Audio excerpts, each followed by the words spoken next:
Good afternoon, everybody. Sorry for the slight delay. We've obviously got overrun slightly on the previous workshop. Good afternoon and welcome to the Diverse Groups and Essential Services workshop this afternoon. There's two presentations as part of this workshop. The first is from Tracy and colleagues from Nottinghamshire County Council on iWork, and then the second one is from Mushrat on the Livewell programme. I am going to now try and share my screen, and then I do obviously want to invite up Tracy to come to the stage.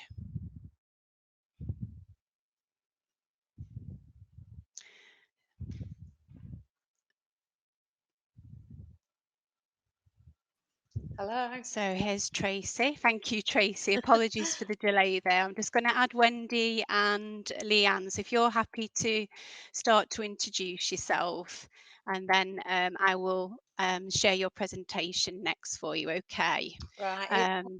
If anybody has got any questions, if you want to put them in the chat area, we might need to finish a little bit earlier because obviously we're ready to see Paula Peters' keynote speech on time.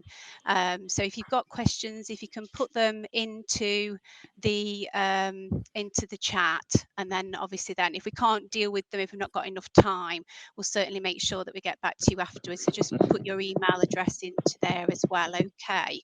So without further ado, if I can just hand over to Tracy, Wendy and Leanne. Okay. Thank you. Thank you. Thank you.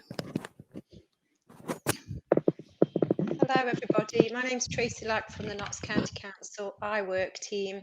I've come along today with my colleagues Leanne Thompson and Wendy Sherburn. We've got a short presentation about the changing perceptions within society and how iWork can support individuals within the working environment. iWork supports people with learning disabilities and autistic spectrum conditions into paid employment. The Office of National Statistics have published new data which shows that only 22% of people with ASC are in any kind of paid employment.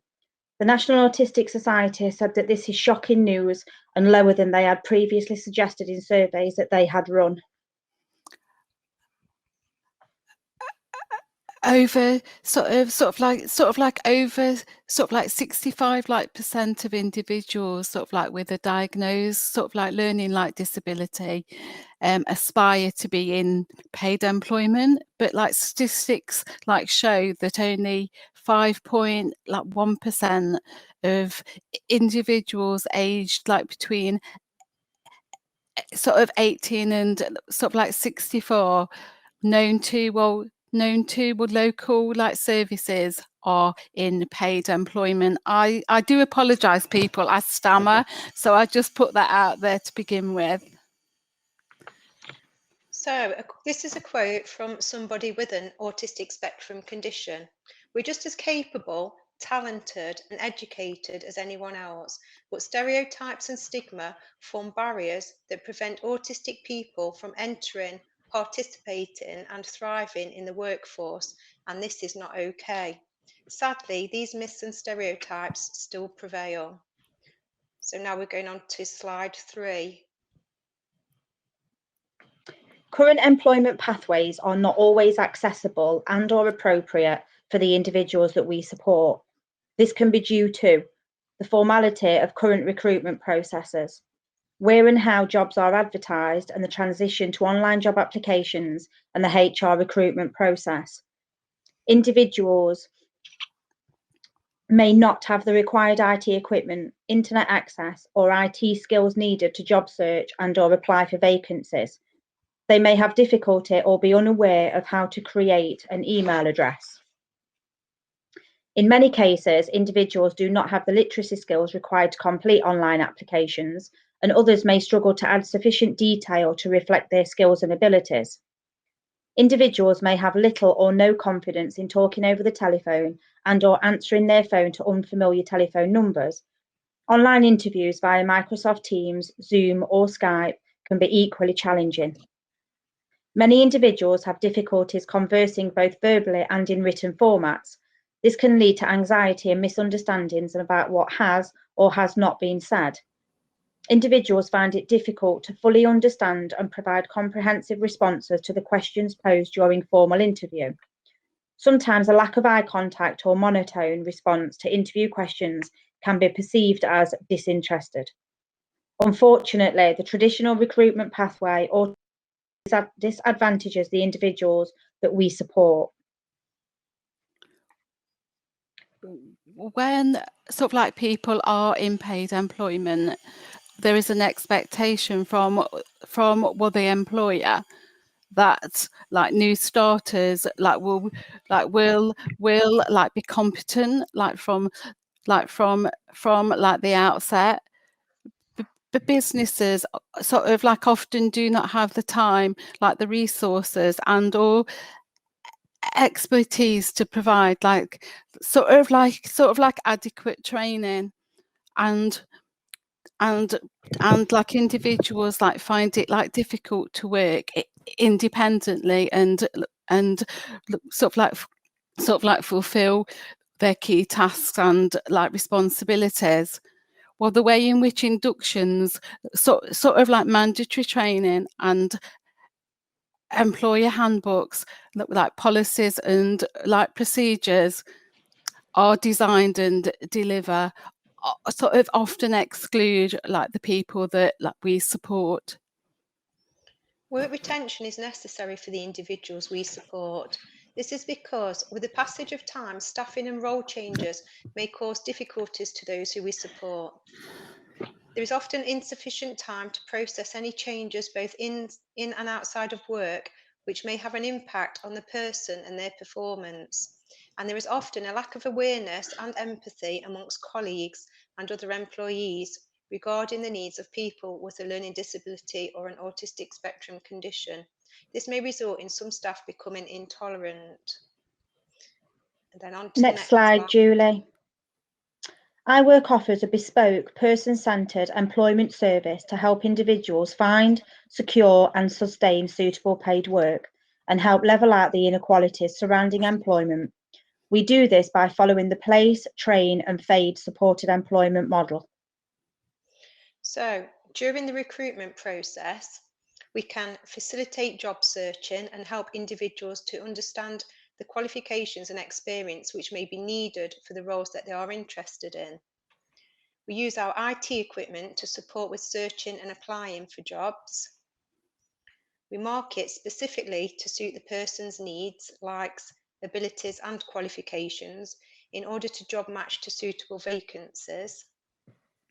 We consider the viability of vacancies around the distance, bus routes, travel time and cost to ensure sustainability. We can arrange site visits with employers as the people we support can sometimes find it difficult to imagine what the job and the place of work looks like. This is good practice as it also gives the employer the opportunity to meet and engage with the person.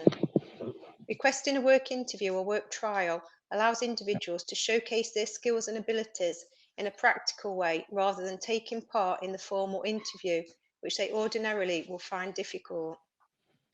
When we are unable to secure a work interview, we support interviews with interview preparation, and this can include creating interview questions with other team members and conducting mock interviews.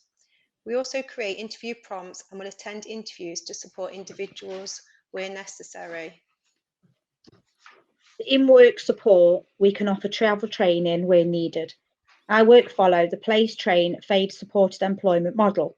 This means that we support people in work until they are independently working to the level required. The amount of support provided varies and is always person-centred. We offer extensive employer liaison, which forges good working relationships with both the employer and employee. This enables us to discuss any issues or changes in or outside of work that may impact their performance. We also negotiate and implement any reasonable adjustments that may be needed within their role. iWork provides support to complete all mandatory training, health and safety policies and procedures, as these are not always in an accessible format. The iWork team can offer bespoke awareness training to employers and employees based around learning disabilities and the autistic spectrum conditions and neurodiversity. This can help to change perception and form positive working relationships. And work retention. If there are staffing or role changes and concerns in the workplace, the iWork team can provide employer liaison to problem solve, improve communication, provide any retraining or support with learning new tasks. Sometimes our involvement includes attending conduct or grievance meetings where we offer support to both employer and employee to help resolve any work-related or interpersonal issues. We can be contacted by individuals or employers in crisis and when someone is at risk of losing their job. We may not have previously worked with the person or employer. However, we will try to help resolve any work-related issues in order to help individuals retain their employment. On occasions, it is appropriate for us to advise the person to take sick leave, resign, and/or negotiate a compromise agreement if it is in their best interest to do so. Why employ me? It is proven that the people we support are more likely to be reliable, dependable, and loyal employees because of the importance of work, forming an essential part of their structure and daily routine. Because of the nature of their differences, they are less likely to deviate from routine, resulting in low-level sickness absence, not being late, and may even struggle to take their allocated leave. And good business sense, the benefits of neurodiversity within the workplace. In most sports, teams are built on diversity, not uniformity. A soccer manager would not select a team of 11 defenders. The most effective teams are made up of different talents and strengths. An increasing number of organisations are beginning to identify the need to embrace and facilitate those with neurological conditions and are recognising the desirable skill sets these individuals can bring.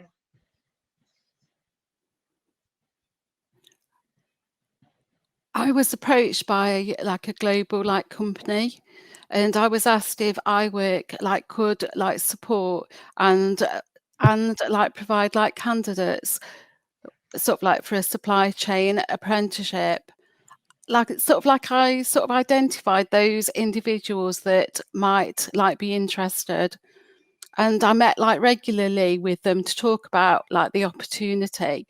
Like alongside like these like meetings, I met with both HR and like senior like management teams to discuss how like we could make the apprenticeship like more sort of accessible to sort of individuals with LD and autism.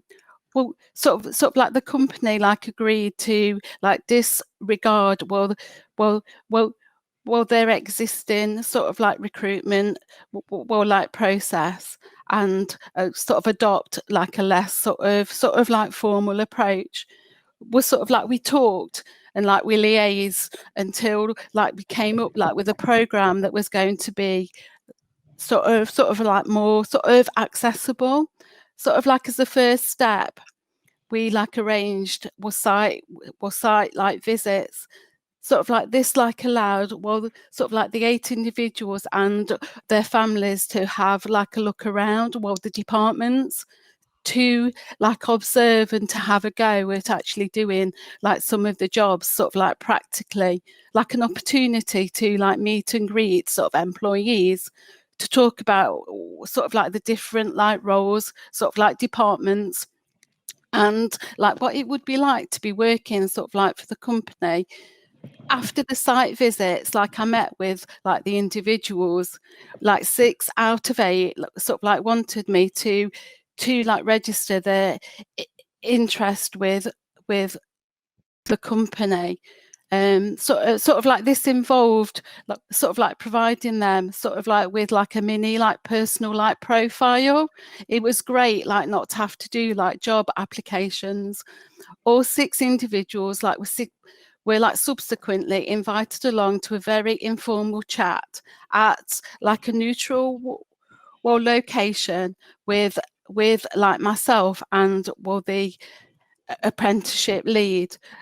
Was sort of like amazingly no like formal like paperwork sort of like was completed until all 6 individuals had been sort of like offered like a place on the apprenticeship program.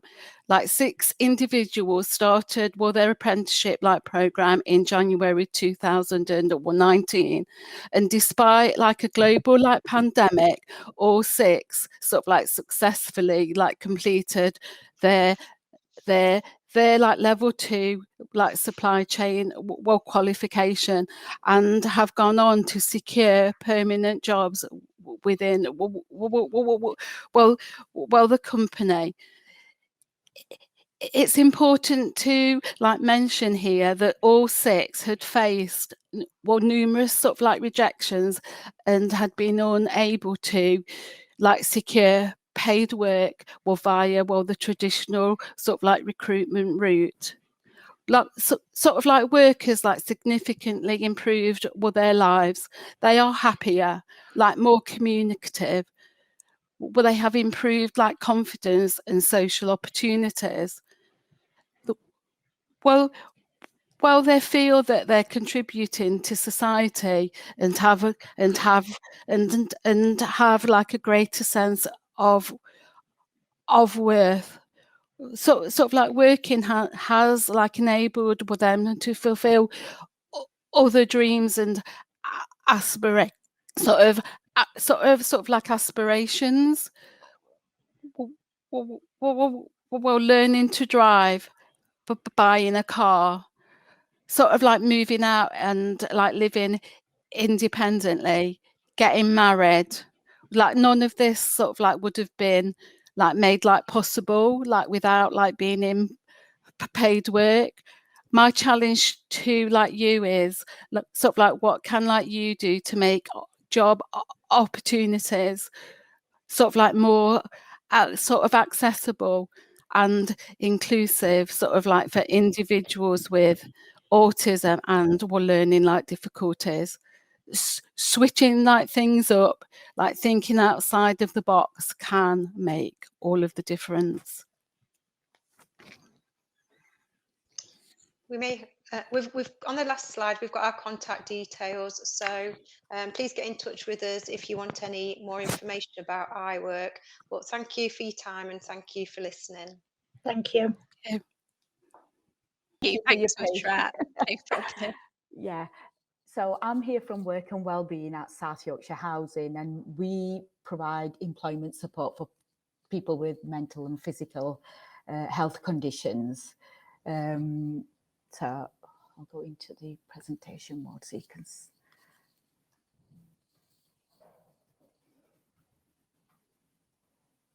So I'm just going to cover the model we deliver, our approach to employment services and the services we deliver. And one of the reasons why we did this was all around inequalities around disability and employment. And we deliver supported housing projects, and what we realized was people were, we were giving them homes, but having something meaningful in their life, like employment, went hand in hand with social housing. And it's core to our principles about enabling people to live, settle well, and realize their potential. So that was one of the reasons we started with employment support for people with health conditions, to help them find and stay in work, because once the housing is sorted, having something else meaningful in life really had a positive impact on people with health conditions. And as part of that, we looked into some research, and what we realized was that people with health conditions and disabilities moved into work at a third of the rate. So 1 in 3 person got into employment with a health condition, and they were twice as likely to get out of work as somebody without a health condition. I mean, the data, the data is all there. It shows that the employment rate is 28% lower for people who don't have a disability, and then goes up to 67% for those that have support from secondary mental health services. And as we know, COVID has impacted on that even more, especially those with health condition. It's widened the employment gap to 0.7 currently.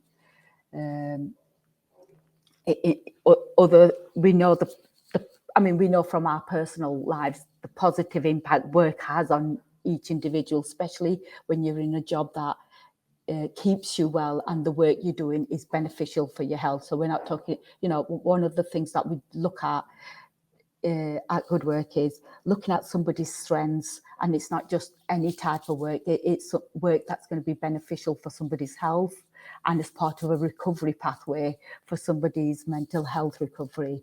And you can see the statistics there in terms of, you know, people who are unemployed and employed, you know, about how the difference in suicidal thoughts, how they cope generally with life. And the model we decided to go with was one that had been researched quite a lot, and it was called the individual placement and support. And it's research that's based on evidence, and, you know, a number of pilots have run through nationally, and it has 8 principles in terms of, you know, you're focused on finding people paid work, you know, it's 0 exclusion. If somebody wants support to find work, they're given support to find work. And it helps people identify preferences around the jobs they want to do. It also, the research also gives evidence around how quickly you support somebody. So, you know, the longer you take in actually supporting somebody, the quicker they're likely to disengage. So if somebody wants support, they've asked for support, trying to get them on board and supporting them at a pace keeps the motivation and the hope going. Our coaches work with community and clinical teams, so we base ourselves within primary care networks as well as secondary mental health services to work with the clinical team, so they deal or support the individual around the health conditions, and our employment specialists support somebody around employment, and they know how to sort of access both services and support mechanisms. The kind of stuff, you know, the other principles around are the linking the support has with the employers. So we don't just put somebody with an employer and leave them there. We work with employers in terms of raising awareness around mental health, wellness action plans, how to keep people well in work. And as you know, and we stay with people for as long as they need us. We also try and keep our caseloads to a small size so that people can get really good support. So, you know, our employment specialists, you know, maximum is 30 people they'll work with. And last year we were awarded the IPS Centre of Excellence for supporting people in secondary mental health services into jobs they wanted to do that kept them well while they were in work. And this is a message from the Centre for Mental Health, Jan Hutchinson, who came and did the fidelity review with us. You know, the service provides first-class caring, creative and responsive support for people seeking work. It is both highly professional and adaptable to individuals' needs. All aspects of finding good match between clients and employees are effectively demonstrated. So in terms of IPS, when you get this award, they come in and audit you, and it's all about the jobs that people are going into are actually linked into the strengths they identified at the start of the journey, and that you regularly reviewed that, and they follow it through. That it's not just any old job, it's jobs that the clinical team has been involved in, that we've had liaisons with the employer, and it's in the best interest of the individual who's wanting work, and actually employers realise the potential of somebody with different skills and strengths within their team, and the strengths that individual brings to that team. As I mentioned, our approach is all about strength. So, you know, a lot of services out there start off with what don't you want to do, what can't you do, you know, what stops you doing things. And ours, you know, it's not denying there are things people can't do, but it's actually focusing on people's strengths and, you know, and their talents and their interests, things that make them happy. And when you speak to people, it's actually recognizing them and helping them focus on the best in themselves. We work with partners, so as part of the support, we have debt and benefit support from Citizens Advice, which is all about the individual. You know, that there's a lot of false news out there in terms of telling people they're better off on benefits, or you know, a job isn't good for them, they'll never be able to afford to live how they're living. And what the debt and benefit support does as part of the IPS model is it allows that person to have that one-to-one conversation with a specialist, financial specialist, to understand what impact work will have. So it's almost like a reality check, that what you read out in the papers or what people are telling you isn't necessarily true, and this is what we need to do to get you the same income, if not more, to help you maintain the standard of living you want to maintain. We have a health and well-being offer as well as part of this. So all the people that join our employment programme, we offer them a Westfield Health membership, which gives them access to 24-hour GP helplines, a counselling service, resources and tools to manage their own anxiety.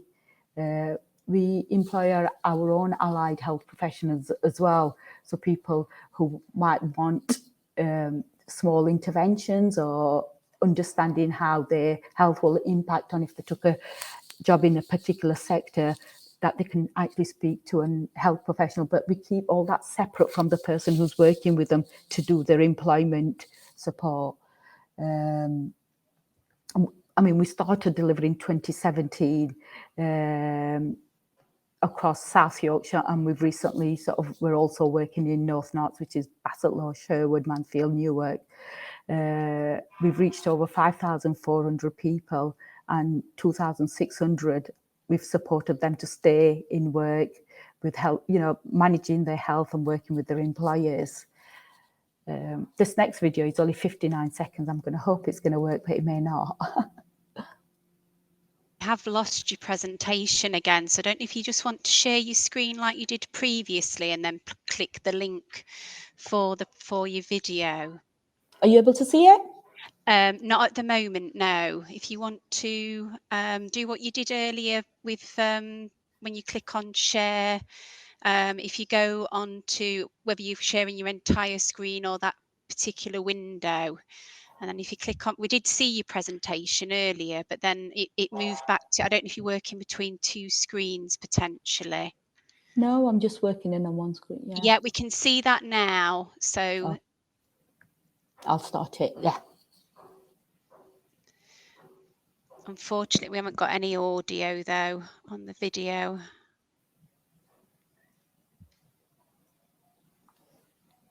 Dear. Is there a link, Mushrat, that you could maybe share in the chat area, and then people could pick that up separately, and we can certainly send it out to all the delegates after the event? Yes, I'll do that. Okay. Yeah. Apologies. I think that we can see it now, but it might be because it's not in the full presentation mode. Maybe if you give that a try first, if you just flick through to that slide and see if it'll play once you're in full presentation mode. If not, we can, if you share the link in the chat room, and then we can send it out afterwards. I mean, can you see it now? I'm in full presentation mode. Yes, you're in full presentation mode. Can you hear? I can't. I don't know if anybody else can hear it. The audio's not coming through. Okay, I'll share the link. Okay, brilliant. Thank you, Mushrat. That's Okay. great. Okay. Have you got any slides after the video, Mushrat? No, I know we're running out of time, so I was going to cut it a bit short. Okay. I don't want to cut you short. You see, was there anything else you wanted to finish with, or before you kind of hand back over? I think the only thing I was going to reflect on it was in terms of, the services aren't just how ethnically the services are distributed, in terms of people being able to access the service, even though, the diversity within certain areas is probably the highest, is probably Sheffield gets to 12-13%, that the services are delivered at a level that we're making sure that everybody is able to access them. And we got to 20% of ethnicity distribution across all our services to be able to help people access the service from different backgrounds, because they felt it was quite inclusive and it was one-to-one support. And I'm going to finish on there, because if there is any questions, I'm sure people post them in the chat. That's great. you, Mushrat, and thank you again to Tracy, Wendy, and Leanne as well. I think the main question that's come in is for Marcia, that asks about obviously how it connects with the topic of the conference today.